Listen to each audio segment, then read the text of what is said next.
Continuamos revisando algunas de las propuestas que presentaba anoche en Así Decidimos el precandidato presidencial por la Alianza Unidad, Samuel Doria Medina. Él habló de la necesidad de crear un fondo de estabilización de 5.000 millones de dólares para poder equilibrar la economía en nuestro país. Este dinero procedería principalmente de organismos internacionales. Se necesita hacer un fondo de estabilización porque por más que se levanten, y lo vamos a hacer muy rápidamente, todas las restricciones a las exportaciones, eso no va a reaccionar en semanas, va a tomar meses y algunas otras exportaciones tal vez en el siguiente año, ¿no? Entonces se necesita un fondo de estabilización de alrededor de 5.000 millones de dólares. Gran parte de ese dinero ya se ha prestado al país.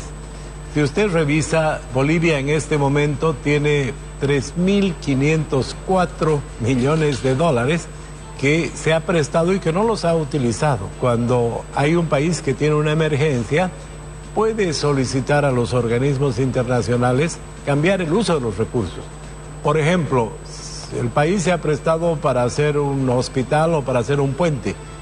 Hay precedentes, ha sucedido eso con la Argentina, que uno vaya a esos organismos, al Banco Mundial, y que le diga, por ejemplo, yo me presté para hacer este puente, pero ahora tengo esta emergencia. Te pido cambiar el uso de estos recursos para que vaya a un fondo de estabilización. Y para analizar estas y las otras propuestas que presentaba anoche el precandidato, ya estamos en compañía del economista José Gabriel Espinosa. Muy buenos días, bienvenido a la revista. Como siempre, el gusto es mío, Gabriela. Samuel Doria Medina plantea acudir a organismos internacionales, como lo decíamos, y convertir los créditos vigentes del país de libre disponibilidad, fue lo que dijo. En su experiencia, ¿eso es posible? Va a demandar mucho esfuerzo político. Hay algunas condiciones, como en todas las candidaturas, que no están claras todavía. En la entrevista anoche, Samuel mencionaba, por ejemplo, la necesidad de gobernabilidad, precisamente para, primero, aprobar estos créditos y, en segundo lugar, pues gestionar el cambio de los objetivos de estos créditos.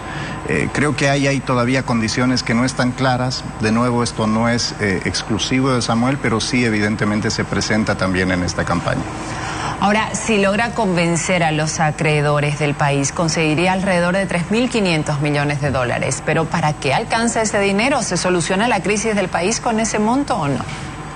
Mira, en este sentido él fue honesto. Aún así hay también cosas que hay que pensar hacia futuro. Hoy día Bolivia amanece con un tipo de cambio de cerca de 18 bolivianos.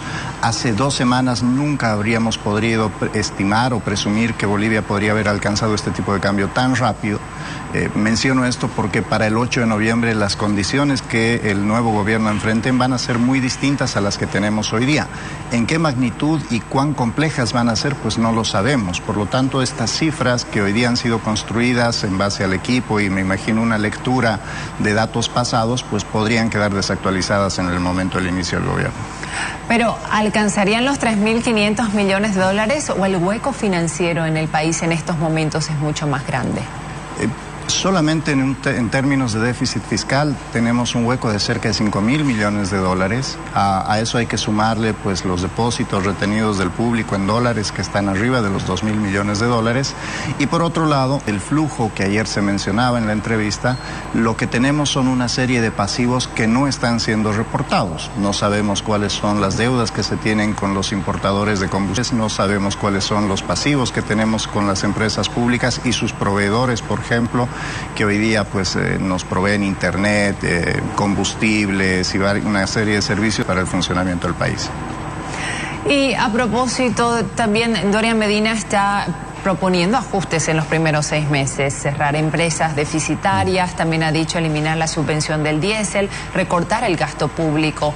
¿Cuál sería el efecto sobre la economía de esas medidas? ¿Cómo le afectará al ciudadano? Bueno, hay que ser honestos y en este sentido sí ha habido coherencia. Va a haber un periodo recesivo probablemente durante los primeros meses, quizás el primer año de cualquier gobierno. Esto es algo en lo que coinciden prácticamente todos los candidatos. La reducción del gasto público inevitablemente lleva a una menor actividad económica. A eso sumémosle el ajuste de los precios, que si se maneja bien, pues generará eso, un salto en los precios, pero eventualmente podría controlarse y no derivar en una espiral inflacionaria. Si no se maneja bien, podríamos terminar además en una situación, además de estancamiento económico, con una espiral inflacionaria bastante fuerte. Entonces, el riesgo es presente para todos los próximos candidatos, el próximo gobierno, de enfrentar un año durante su primer año de gestión pues bastante complejo en lo económico.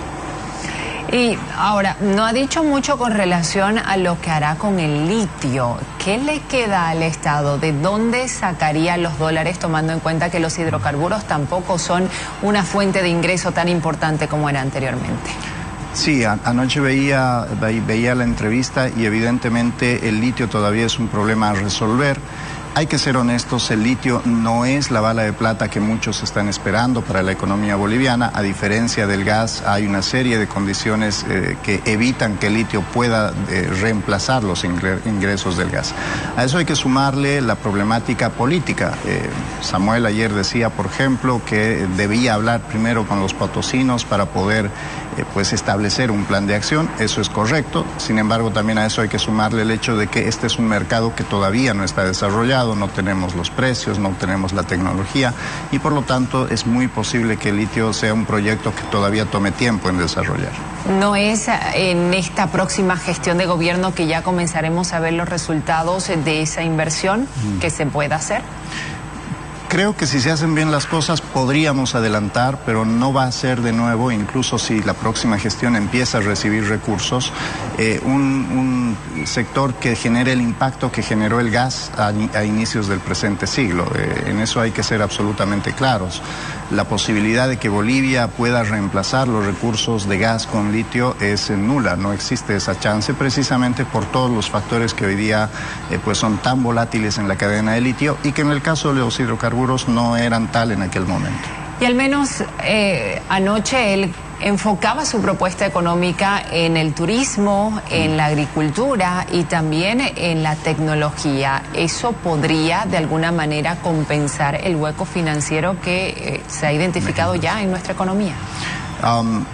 Va a haber un ajuste de la economía.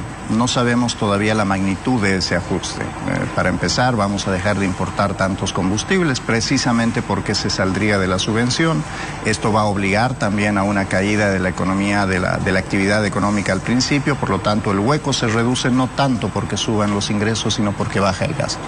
Ahí los sectores a los que están apuntando varias de las campañas tienen que ver con con el turismo, con la agricultura y demás, pero estos sectores requieren, además de incentivos económicos, un entorno político y social estable.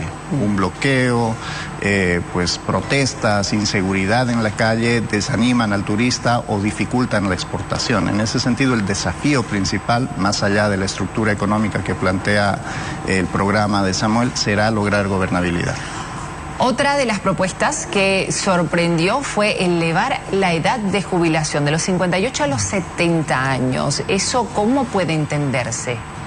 Creo que en realidad esto es más bien una propuesta de sinceramiento, porque efectivamente si uno mira la estadística en Bolivia, la fuerza laboral arranca muy temprano, cerca de los 14 años. En la gran mayoría de los casos, incluso en el sector formal, pues se está trabajando después de los 70 años. Entonces, hoy día está absolutamente claro que quienes se pueden jubilar en la edad establecida, pues son muy pocos. La mayoría de los trabajadores, precisamente por este gran desfase entre el sueldo que cobran y la jubilación que percibirían pues con tus trabajos, e incluso muchos jubilados, además de percibir su jubilación, pues tienen algún tipo de actividad económica. Por lo tanto, este proceso de incremento de edad podría ser positivo, de nuevo siempre y cuando venga acompañado de una formalización o de incentivos para que el mercado laboral mejore. Bien, le agradecemos mucho por este análisis. Será José Gabriel Espinosa que estuvo hablando con nosotros a propósito de alguna de las propuestas que presentaba anoche Samuel Doria Medina en el marco de este ciclo de entrevistas. Así decidimos que estamos realizando con los precandidatos de cara a las elecciones del 17 de agosto. Continuamos con más.